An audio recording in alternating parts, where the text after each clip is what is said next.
Bonsoir mesdames, mesdemoiselles et messieurs, bienvenue à ce journal dont voici les principaux titres. Le président de la République pose les premières pierres de l'hôtel certifié Sheraton et du projet d'évacuation des eaux de pluie et inaugure le centre technique de l'élevage d'Idini. La communauté urbaine de Nouakchott baptise l'avenue Aéroport Fédération nationale de transport avenue des Forces armées.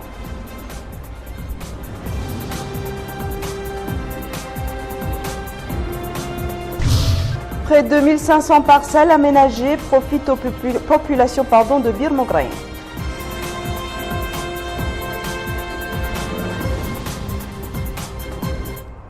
Merci mesdames et messieurs de vous joindre à nous. Nous sommes rentrés ce lundi dans la dernière ligne droite des festivités commémoratives. 55e anniversaire de l'indépendance nationale qui sera célébré dans la capitale économique Nouadhibou.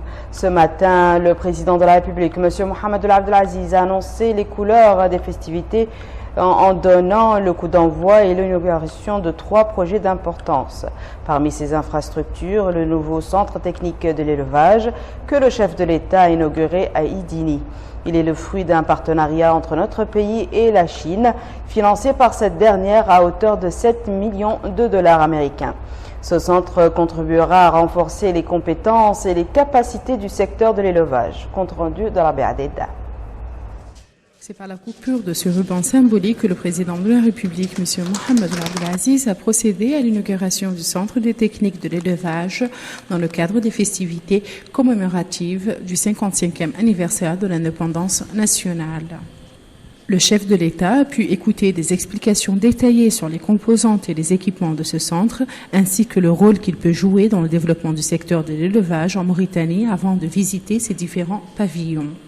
Ce centre, don de la Chine à notre pays d'une valeur de 7 millions de dollars américains, est composé par des bâtiments administratifs, une salle de formation, une salle de lecture, un logement du personnel, une unité de fabrication de lait, des parcelles pour la culture fourragère, une ferme moderne pour l'élevage intensif de bovins d'une capacité de 400 vaches, d'une autre pour l'amélioration des races bovines, un service vétérinaire et une unité de transformation et de conservation des aliments verts.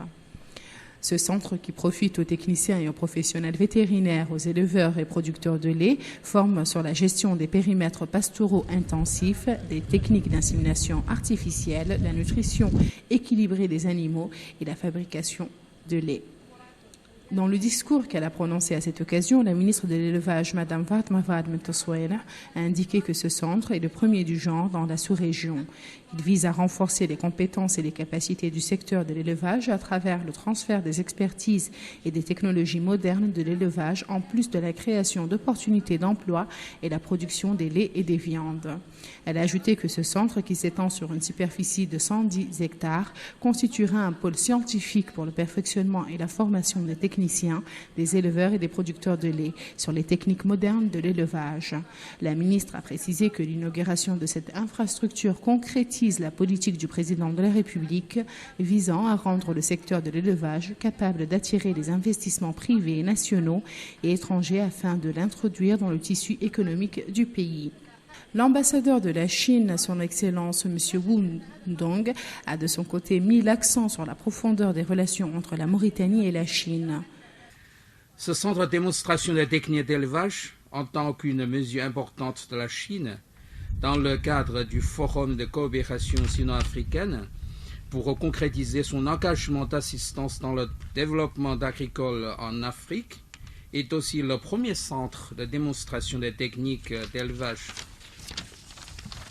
Avec les modèles d'exploitation, démonstration et formation, c'est l'objectif de la création de centres et de promouvoir les techniques et les matériels concernés modernisés du secteur d'élevage. Former les hommes capables dans le domaine divers, tels que la culture du fourrage, l'élevage de vaches, le traitement des aliments, la sélection et l'élevage de bonnes races, etc. Et vise ainsi à la croissance de revenus de la population d'alentour et l'augmentation, le développement de l'emploi. Pour sa part, le maire de la commune de Ouadénaga, M. El-Mukhtar Al-Taqi, a loué la réalisation de ce centre vital qui aura des répercussions positives sur les populations de sa commune. Le maire a aussi souhaité l'activation du plan de lotissement de Ouadénaga et la construction d'un autre collège dans la ville. Dans le domaine de l'hôtellerie, notre pays sera doté d'ici 2 ans d'un hôtel 5 étoiles certifié Sheraton. Ce matin, le président de la République a donné le coup d'envoi de ce prestigieux hôtel, le premier du genre dans notre pays, et sur lequel des explications lui ont été fournies relatives à sa capacité. Sheraton Nouakchott, qui sera achevé en 2017, est le fruit d'un partenariat entre la SNIM et Starwood Hotel pour un montant global de 18 milliards d'ouguiyas. Nous retrouvons Rabea Deda. C'est par la pose de cette première pierre que le démarrage des travaux de construction de l'hôtel 5 étoiles Sheraton Nouakchott ont été lancés par le président de la République, M. Mohamed Ould Abdelaziz. Sur le site, le président de la République a pu écouter des explications sur les équipements et matériels utilisés pour réaliser ce projet.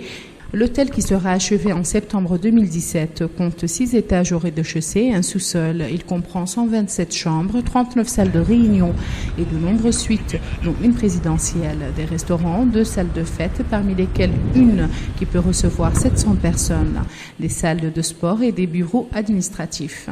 Le coût global du projet atteint les 60 millions de dollars américains. Dans son discours qu'il a prononcé à cette occasion, le ministre du Pétrole, de l'Énergie et des Mines, M. Ahmed Salem El-Béchir, a précisé que la présence du président de la République à cet événement traduit l'intérêt qu'il accorde à la modernisation de la capitale, cette ville dont les infrastructures ont connu un développement sans précédent depuis son accession au pouvoir. Il a relevé que le Sheraton Nouakchott, situé près de plusieurs édifices importants, va contribuer à renforcer la capacité hôtelière du pays.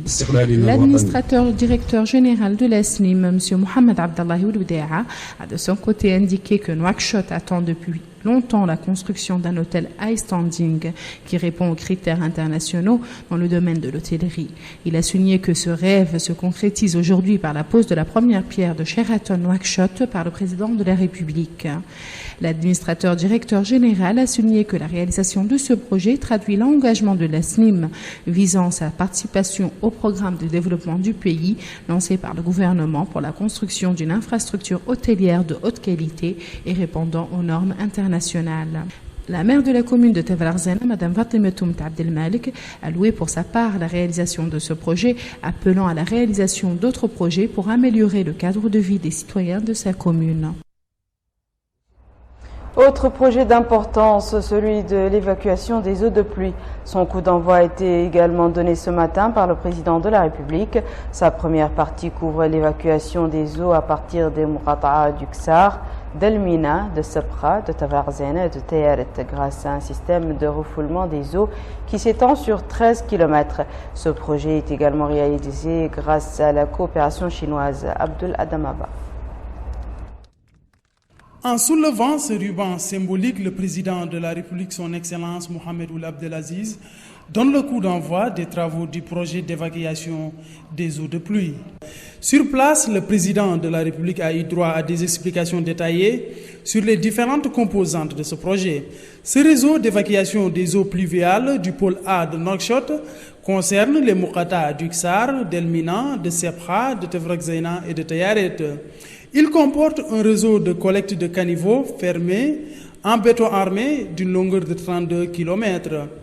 Disposant d'un réseau de refoulement en tuyaux de 13 km, ce projet réalisé sur 16 km compte 4 stations de pompage, dont une principale d'une capacité de 250 000 m3.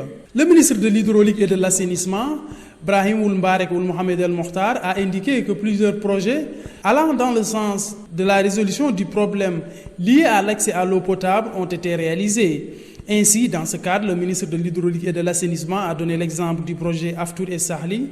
Il a en outre souligné que l'augmentation du volume d'eau sur la canalisation vétuste de Nouakchott a rendu difficile la problématique de l'assainissement, ce qui a conduit à une sédentarisation rapide dans la capitale et l'absence de structures d'assainissement, ce qui, dit-il, a entraîné l'inondation des zones basses de Nouakchott en période d'hivernage. D'un coût de 44 millions de dollars américains, ce projet réalisé par une entreprise de la République populaire de Chine, dont le représentant dans notre pays a réaffirmé les bonnes dispositions de son pays, à s'engager dans l'amélioration de la construction de la ville en lançant aujourd'hui ce projet des travaux du réseau urbain d'évacuation de l'eau pluviale. Le projet est financé à hauteur de 280 millions de yuan, soit 44 millions de dollars par un prêt sans intérêt du gouvernement chinois. Après sa réalisation, les eaux pluviales et stagnantes au centre-ville ont collecté et puis évacué dans l'océan Atlantique, donnant une solution au problème de l'eau stagnante, à la saison sèche et l'inondation en hivernage qui restait résolue depuis plusieurs années, et apportant une bonne nouvelle aux habitants de la capitale dans leur travail et leur vie. En marge de cette cérémonie, le président de la République a visité ce bassin de rétention des eaux usées situé dans la ville de Nouakchott. Sur place, il a reçu des explications sur le fonctionnement de ce bassin de la part du Premier ministre et du ministre de l'Hydraulique et de l'Assainissement. Au niveau de l'Assemblée nationale, la Commission des finances a examiné aujourd'hui le projet du budget du Premier ministère qui s'élève à plus d'1,7 milliard d'ouguiyas. La Commission a également examiné le budget du secrétariat général du gouvernement dont l'enveloppe s'élève à plus de 2,2 milliards d'ouguiyas.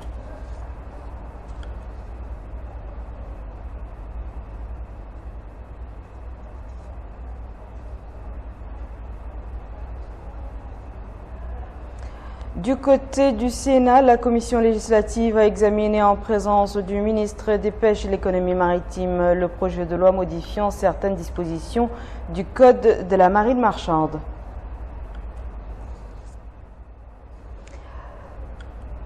Retour sur les festivités commémoratives du 28 novembre prochain avec ce cadeau de la communauté urbaine de Nouakchott à nos forces armées, dont le nom a été donné à l'avenue comprise entre l'aéroport de Nouakchott et la Fédération nationale des transports, appelée désormais Avenue des Forces armées.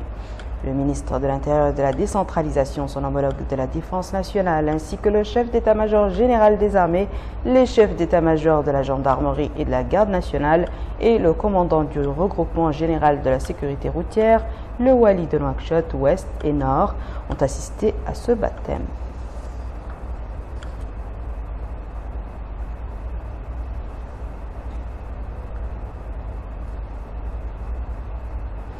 Des inaugurations, il en a eu également à l'intérieur du pays. Le ministre de la Défense nationale, M. Diallo Mamadou Batia, a inauguré de nouveaux locaux destinés aux brigades de la gendarmerie nationale dans plusieurs villes relevant des wilayas du Hudr, Qarbi et Sharqi.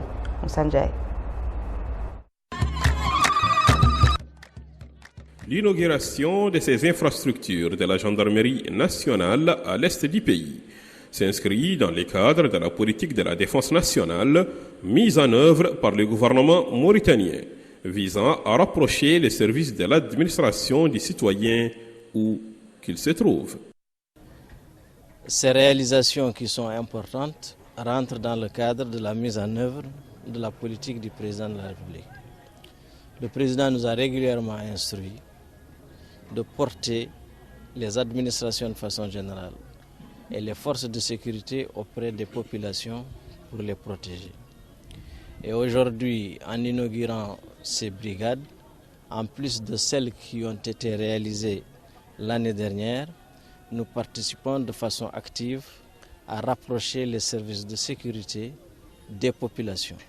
Surtout que nous sommes dans une zone de l'Est de la Mauritanie qui est une zone assez importante où il y a des populations fragiles très loin de la capitale, et le fait d'apporter les services de sécurité auprès d'eux est donc une mesure utile qui va venir renforcer leur sécurité.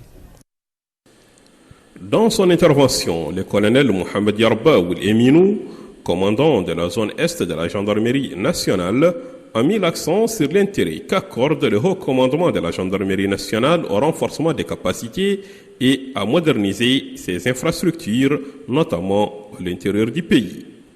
Il a ajouté que ces infrastructures ne font que renforcer davantage la sécurité des personnes et des biens dans des zones les plus reculées du pays. Cette politique vise à développer les structures sécuritaires en Mauritanie au profit non seulement des citoyens, mais aussi une manière de mettre fin à l'insécurité dans différents endroits à travers des unités de la gendarmerie nationale. On est très satisfait, point de vue de notre poste de la gendarmerie qui est là. Avant de cela, chaque jour on se bagarre, chaque jour il y a des problèmes. Même on a saisi ici à Voulanie drogue, parce que là, c'est un groupe de trafic. Mais depuis que l'arrivée de poste, on est en sécurité, on est très satisfait. Parce qu'avant, dès qu'il y a des petits problèmes, on ramasse les gens, vous levez la voiture à 60 000, 70 000 pour aller à la Koboni ou à Ayoun. Actuellement, les problèmes se règlent ici. Et on remercie vraiment le chef d'état-major, on remercie le chef de l'État jusqu'à Amba. Donc on est très satisfait.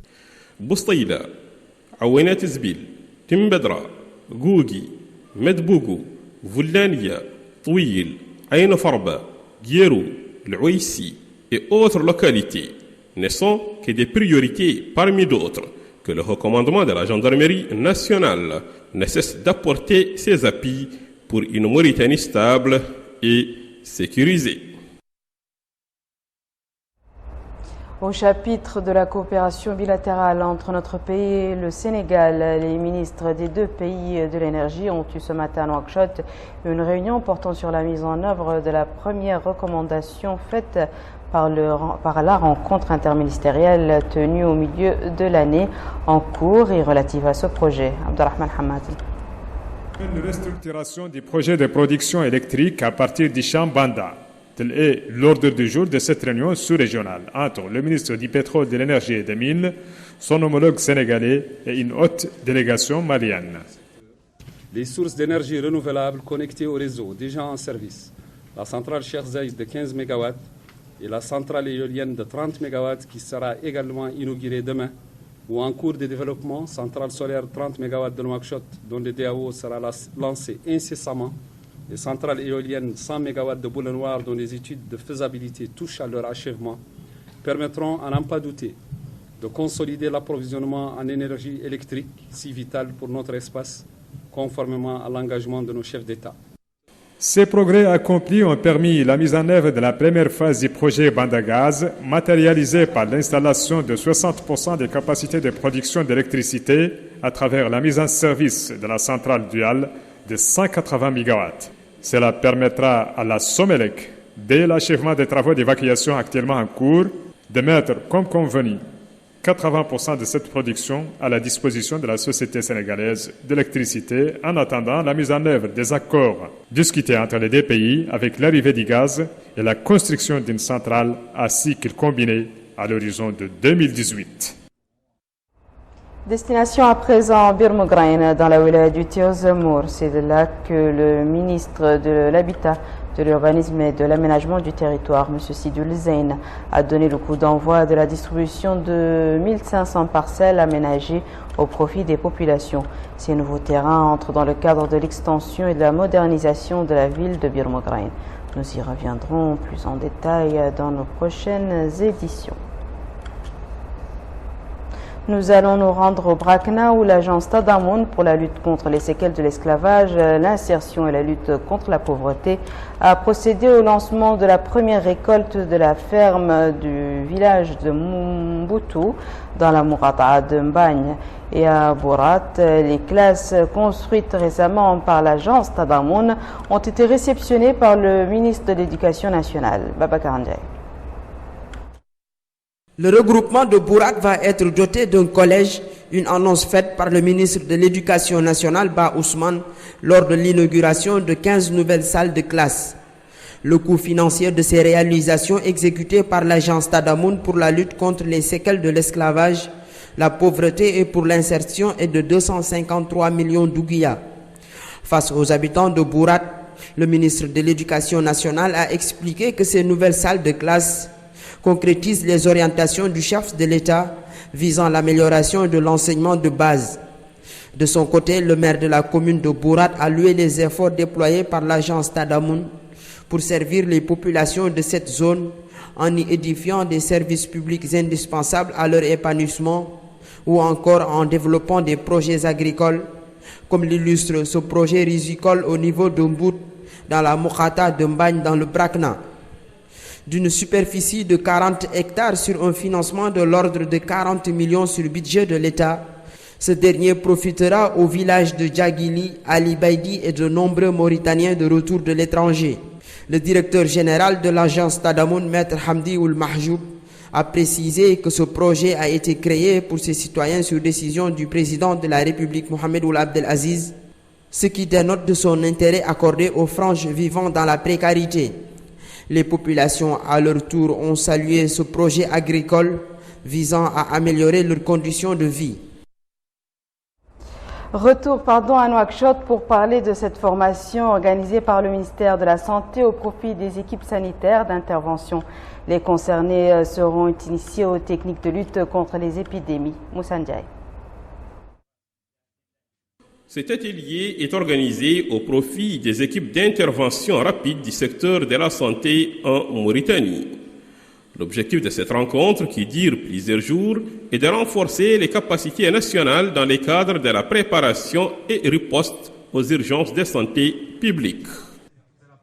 Prenant la parole à cette occasion, M. Sid Ahmed Oulidia, secrétaire général du ministère de la Santé, a déclaré que cet atelier permettra aux participants de se renforcer dans l'exercice de leurs fonctions afin qu'ils puissent faire face à toute urgence. Mettre en place des équipes d'intervention rapide contribuera à régler des problèmes liés au secteur de la santé, notamment en ce qui concerne la vie des citoyens. Malgré les difficultés de gestion appropriée des épidémies et des retards de mise en œuvre du règlement sanitaire international par la Mauritanie, il y a lieu de se féliciter des énormes efforts entrepris par les pouvoirs publics, efforts qui s'inscrivent dans la logique du renforcement de la surveillance épidémiologique et dans la gestion des événements de santé publique. À cet effet, il convient de relever la révision du guide de surveillance intégrée des maladies et la réponse pour la Mauritanie en août 2015, la formation sur le règlement sanitaire international de 30 personnels de santé des postes de surveillance frontalière en septembre dernier. Toutefois, je ne peux m'empêcher d'attirer votre attention, Monsieur le Secrétaire général, sur le fait que beaucoup reste à faire, si nous voulons être bien préparés à toute éventualité. Au menu de cet atelier, plusieurs exposés et thèmes seront abordés par des experts où l'évaluation des risques sera mise en exergue dans le cadre des ripostes aux urgences de santé publique. Un autre atelier s'est ouvert aujourd'hui à Nouakchott, consacré à l'étude des espèces invasives et envahissantes. Organisé par l'école normale supérieure, l'atelier regroupe des experts, des chercheurs et des professeurs nationaux et étrangers appelés à faire la lumière sur ces espèces nuisibles aux écosystèmes et d'échanger les expériences et expertises de certains pays voisins dans ce domaine.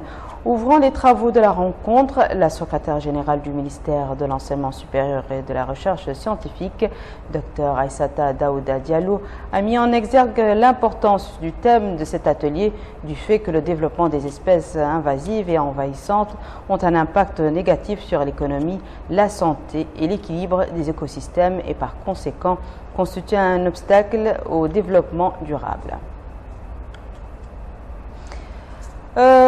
Nous clôturons ce journal par la session de formation organisée par l'autorité de régulation des marchés publics au profit des femmes entrepreneurs. La session vise à édifier sur les procédures d'établissement des marchés publics. Compte rendu d'Abdelrahman Hamad. Cette session de formation organisée par l'autorité de régulation des marchés publics en collaboration avec le ministère des Affaires sociales, de l'enfance et de la famille et la coopération allemande GIZ a pour objectif de former les femmes dirigeantes d'entreprises sur les procédures des passations des marchés publics. Dans un mot prononcé pour la circonstance, le directeur général de l'autorité de régulation des marchés publics a indiqué que cette session intervient quelques jours après la clôture de la semaine dernière des journées de réflexion organisées sur la problématique de la participation de la femme au marché public, au cours desquelles tous les obstacles qui entravent l'accès de la femme à ces marchés ont été débattus.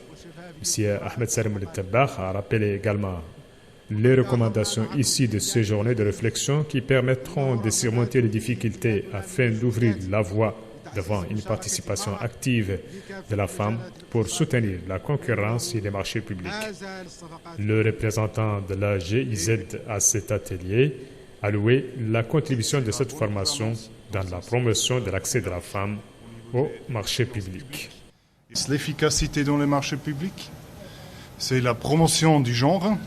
Et je pense le secteur privé, l'économie, c'est un domaine très très important pour la promotion du genre. Et c'est la bonne gouvernance dans un sens plus large, au niveau des finances publiques et au niveau de l'administration. Alors dans ce contexte, c'est un très grand plaisir pour la GIZ d'assister et de contribuer à cet atelier. 5 jours durant, les femmes entrepreneurs participantes à cette formation auront à suivre des exposés portant sur les procédures de passation des marchés publics et comment améliorer l'accès de la femme à ces marchés publics. Voici à présent, mesdames et messieurs, le rappel des titres. Le président de la République pose la première pierre de l'hôtel certifié Sheraton et du projet d'évacuation des eaux de pluie et inaugure également le centre technique de l'élevage d'Idini.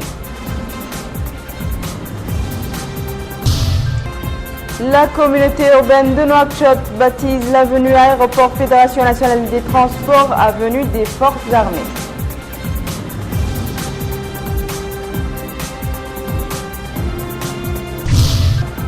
Près de 1500 parcelles aménagées profitent aux populations de Bir Mougrain.